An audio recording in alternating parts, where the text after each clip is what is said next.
CPS ఉద్యోగులకు ఆర్థిక శాఖ తీపి కబురు. హైదరాబాద్ సిపిఎస్ ఉద్యోగులకు ప్రభుత్వం శుభవార్త అందించింది.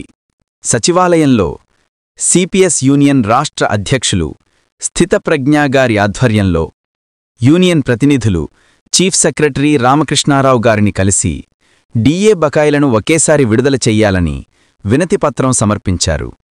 ఈ సందర్భంగా యూనియన్ అసోసియేట్ అధ్యక్షులు కోటకొండ పవన్, హైదరాబాద్ జిల్లా అధ్యక్షులు నలేందర్రావు కూడా పాల్గొన్నారు. వినతిపత్రాన్ని స్వీకరించిన చీఫ్ సెక్రటరీ గారు సానుకూలంగా స్పందిస్తూ ఈ విషయాన్ని ఆర్థిక కార్యదర్శి సందీప్ సుల్తానియా దృష్టికి తీసుకెళ్తానని హామీ ఇచ్చారు.